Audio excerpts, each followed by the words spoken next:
Hello people, you're welcome to Proup Masterclass. My name is Tola Alabi, and in today's class you're going to be listening to an excerpt from an audio session I had with people that are part of my paid mentoring group. And if you are interested in enrolling in my paid mentoring group, I would leave my phone number in the description below, and you can reach out to me via WhatsApp and I'll tell you how to get enrolled. Hi guys, how you doing? It's been a while. Sorry, I've been away for quite a while. They've been doing a lot of work, a lot of personal work, and I've been engaged in a project for a rebrand for a particular company. I think I'll share some of the work with you here. Although the company is yet to launch, so I might not be able to share everything, but maybe just some visuals on it. So that's why I've been away. But it's good to see that there's still been some interaction as much as possible. I would like you guys to share your work as much as possible. So whatever it is you're working on, feel free to share. If you have content you want to share, please feel free to share. Do not feel strange when things are silent. And I tell people this is not one of those groups where we compel people to talk. No, it's okay to be silent. You understand? And that makes a good conversation. Sometimes, some people, they feel like having silence in a conversation is a bad thing. So they always want to keep it talking, and that's what leads you to say things you shouldn't say. So feel comfortable enough to be silent in a conversation. And I'll give this advice to guys on the group. You see, for those that are not married, it's okay to be silent sometimes. So when you're talking to a girl, don't feel nervous because you don't know what to say next. It's okay to be silent. It's all right. I learned that very early. And I realized that it works in conversations. That wanting to always want to talk is what makes you Miss Yan. And then the girl is totally turned off. So be silent. Feel good to feel okay, feel comfortable in silence while you think of what to say. And if there's nothing to say, end the conversation. Understand? And move on. But you don't always have to be chatty. Now, today I want to talk to us about clients.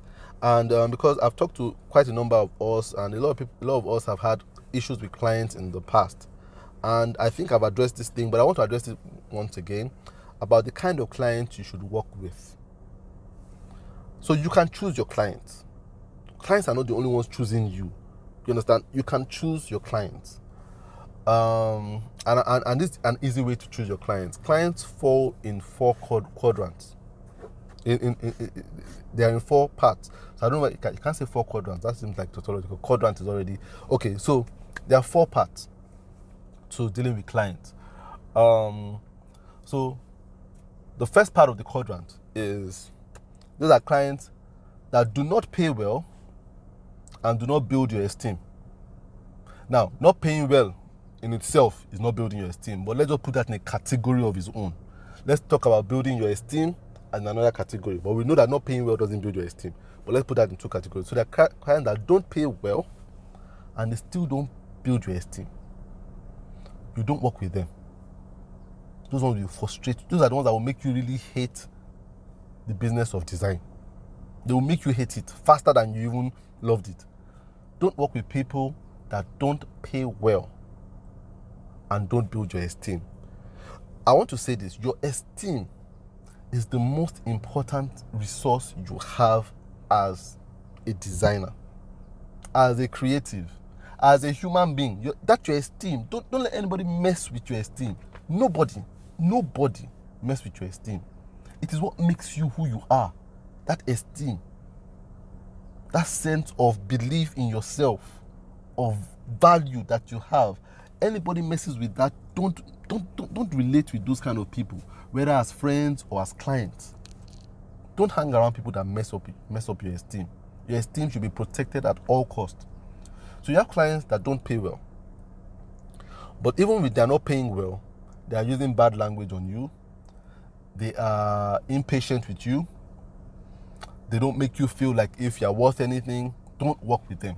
Don't work with those people. You understand? So if you had those clients in the past that they're not paying well, at the same time, they don't talk to you properly. You understand? They just say, it's not just graphic design. I have someone that can do it now. My brother can do it. My sister can. Even me, I can do it. I just want to help you. That's terrible for your esteem. Don't work with those people. First quadrant, very easy to identify. They don't pay well, they don't talk to you well. Their manner of approach is bad. You understand? So when they come and even approach you and ask for your rate, they're like, not for ordinary design, red flag. Don't work with those people. It's tempting, but don't work with them. Because that money they're going to pay you, you can't even, you won't be able to account for it. You need to account for it, and that's terrible money. So first quadrant. The second part of the quadrant of people I feel you shouldn't work with are people that pay well but don't build your esteem. Now, a lot of graphic designers are tempted to work with those kind of people, but they are toxic. They pay well but don't build your esteem. So what they're giving you in terms of payment, they're taking it in terms of esteem. And that is not a fair exchange at all. It's not a fair exchange. That's slavery. You understand? Slavery. They're paying well but taking your esteem. It's just like a man getting married to a woman, buys her cars, clothes, flies her abroad, nice house, jewelry, but he beats her every day. He beats her. Those clothes, those houses, those cars cannot equate to what he's taking from her in terms of battery. That's what the client is doing to you when they take away your esteem and pay you well. I tell, and I've been honest, I think I've said this before, I'm honest with people. My biggest client, we stopped working together because there was a repeated attack on my esteem. They didn't start out that way, but it ended up that way. Repeated attack on my esteem. Send them invoice, Mr. Tola, we can't pay for this.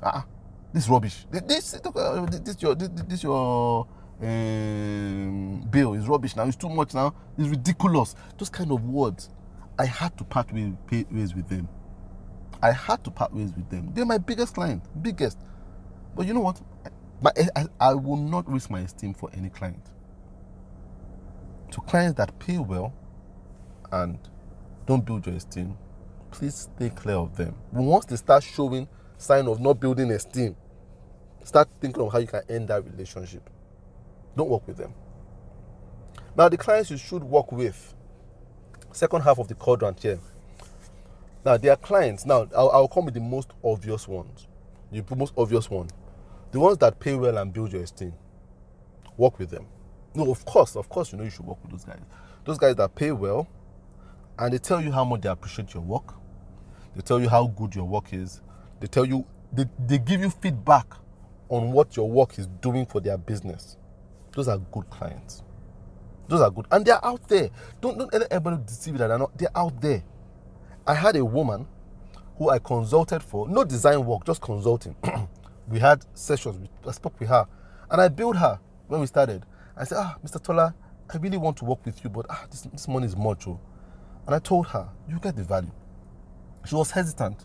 She said, okay, no problem, let's work. Do you know, after working, she actually came and told me, Mr. Tola, it has been a pleasure working with you. I have no regrets. I've gotten so much value. In fact, I've gotten more value than I paid for. You see what she did? She paid me and she also built my esteem. She told me that, look, what I was giving to her was more than... A lot of people will internalize that kind of thing. And those are not good clients. Those ones that don't tell you, look, what you're doing for us, we are getting more in value than we are paying you, and we appreciate you for that.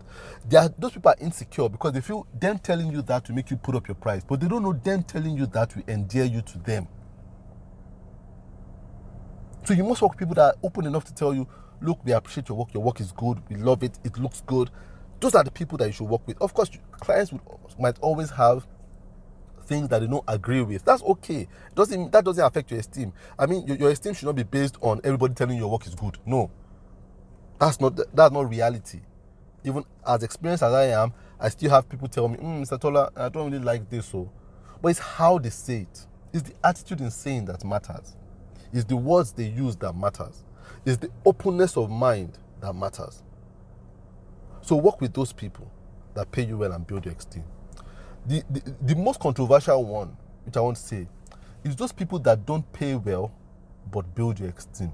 They build your esteem but they don't pay well. Now you have to listen carefully. I'm not talking about people that come and psych you and flatter you to get work out of you. To say, hey, Tola, man, you know you're the best, you're too bad, man. People that flatter you and they'll say, okay, can you just help me do this thing? That's flattery. Don't work with those people. No, I'm not talking about people that tell you sweet words to get stuff out of you. None of people I'm talking about. People that don't pay well but build your esteem. I mean those people that are your advocates, that go around talking about you without a desire or a manipulative intent of working with you.